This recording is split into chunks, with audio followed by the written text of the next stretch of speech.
I've mentioned in a couple of my other videos that I collect GM stereos, which isn't a lie, I do. I have quite a few. Many of them are starting to end up on eBay as I liquidate down my collection. I'm starting to get rid of the older ones that I just don't feel any need to hold on to anymore. I probably have close to 200 by now. This particular style is my favorite. I've always liked the theft blocks like this one. This is the Chevy version. They started producing this radio in 1995, which means this radio actually begun production in 1994. The early versions are really hard to find now, though, so I don't have many of those. This is one of the later versions. This is a 1998, I believe. I took it out of a Blazer. It's a pretty good radio. I have it hooked to an outside antenna, so I get good reception on everything I want. CD player works perfect.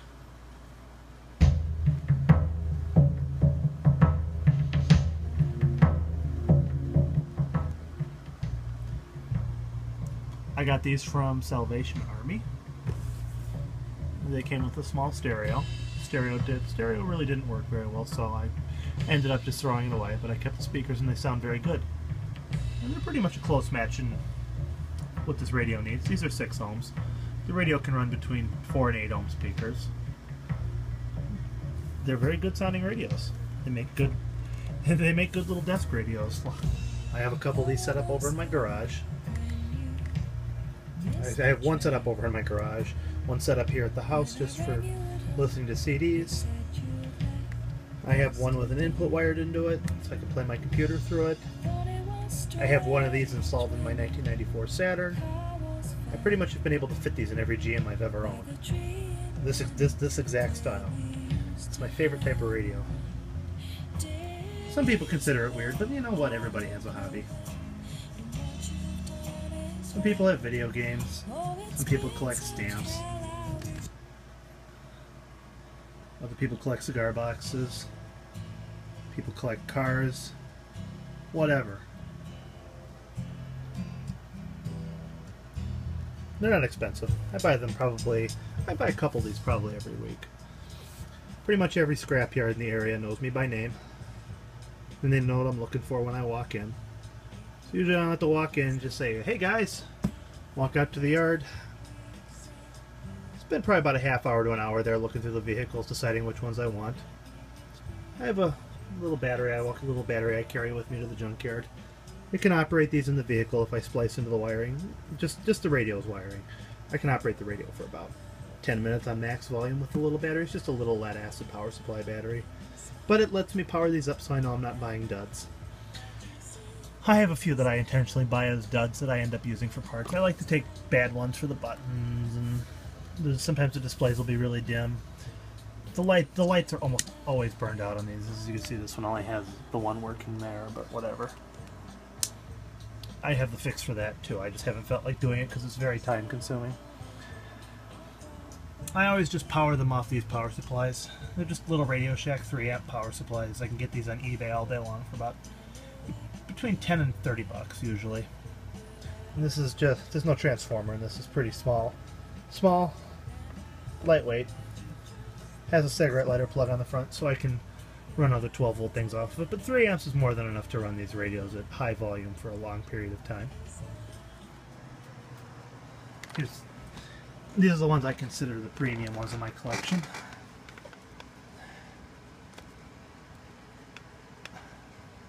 Tape decks, older CD decks, 96, 95, 97. That particular style with the lighter gray buttons, that went into GMC Jimmys, Chevrolet Blazers, S10s, and Sonomas. Same thing for this one here, which is the older style, and those are really hard to find now. I always buy those whenever I find them working or not working, just because they are so hard to find in that style. And down here, the more modern ones with their slave. I have 2 CD slaves. That's a 2001, that's a 2000. Let's see. That one came out of a Blazer. That one came out of a Astrovan. Yeah, that came out of an Astro. That came out of a Blazer, the cassette player. You can't hook a CD player to a CD radio. They don't work. Just like you can't hook a Slave's cassette player to a cassette radio. They don't work. But these here, these Slave CDs, I'll give CD audio to those through one of these. I always take these when I can find them too. These are the wires that connect the Slave to the radio, which is that plug there on the back of any of these radios. As I said before, these are my favorite radios to collect. Don't know why, just always liked them. Then down here we have slightly older radios, and that's where I keep the RDS radios. That's out of my '94 Saturn. That's the original radio. That Theft Lock radio there on the bottom is kind of its own creature. In all the years I've collected these and all the versions of these I've worked on, I've never seen any of these be broken. This one's broken. It plays CDs. It'll play cassettes with the Slave. Gets great AM reception, but FM is completely silent. I don't know why. I haven't figured it out. FM just flat out doesn't work. And it's a nice shape too. It's really a shame. It's got the nice dark charcoal face on it. There's only a little bit of wear on the AM FM button. It just doesn't work. So I don't know. I just keep it down there. I figure I'll probably end up using it for parts sooner or later because the charcoal face is so nice and all the knobs are unbroken and uncracked. So it just sits down there. And this is the Pontiac version of the Theft Locks. It's built pretty much the same way as the Chevy ones. A little bit different on the inside. I always thought the Pontiac ones felt cheaper. I don't know. It just feels like they don't stack up against the Chevy ones as well. I mean, you can see a distinct difference. This has lighter metal, looks thinner, sharper edges, lighter weight metal, less ventilation. The Chevy ones just seem so much better built. But nevertheless, the Pontiac ones are very good. They sound very good, and the way they light up all red is really cool. And this one works perfect. Paid $4 for it at Salvation Army. And this one works perfect too. Where would I pull this out of? This is out of an Oldsmobile. It doesn't have a fan. No, not an Oldsmobile. What am I thinking? Older Chevy Malibu. That's what it came out of. Usually the ones that come out of cars don't have a fan on them. Like this one here is out of the Suburban. It has a cooling fan. And the side mounts. So the plastic side mounts always give away full-size GM mounts. And I always thought the Pontiac ones felt kind of cheap. So I don't know. I don't really go out of my way to find them. I have 2 or 3 probably. I have this one. And I have 2 CD players. One has the full equalizer, and one doesn't, and they work. Then these guys are my RDS radios, the Class 2 ones that I've made videos of. This is the one that I got that it's in my older video. It's activated. It'll work. I use it on my bench sometimes. The one next to it, this one doesn't, but I still hold on to it anyways in the Oldsmobile radio. The Oldsmobile radio is pretty cool. I found it at Goodwill, I think.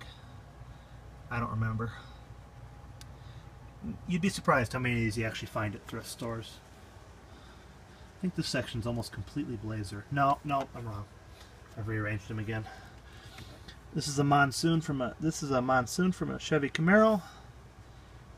This is another charcoal face Blazer one. This one fully works. This came out of a Chevy Astrovan. Chevy Blazer. I pulled that out of a Cavalier when I swapped a stereo for a friend. The CD player in it doesn't work, but I keep it anyways. Another Chevy Blazer. Full-size truck. This came out of a Chevy Lumina. And this one came out of a Malibu. You can see GM use these in a lot of vehicles. But these are the best of the best. These are my favorites. These are the ones I like the best. They all get use. I switch them around every few days. I avidly listen to FM radio. I do what's called DXing on AM at nighttime, and these do pretty well on both. I especially like the RDS radios for FM, especially when there's good DXing on FM. You can really switch to the stations fast on those. But everybody has their weird hobby. This is mine. I have even more of these over at a shed somewhere else. Lots and lots of old ones. I'm just starting to sell off the old ones, and I just buy these whenever I find them because I can, because whatever. I think the most I've ever paid for one of them is like 30 bucks. Some of them I get for free because they don't work. Some of them I get for $2 or $3. Some of them, usually I pay about 20 bucks for them. But yeah, that's my strange hobby.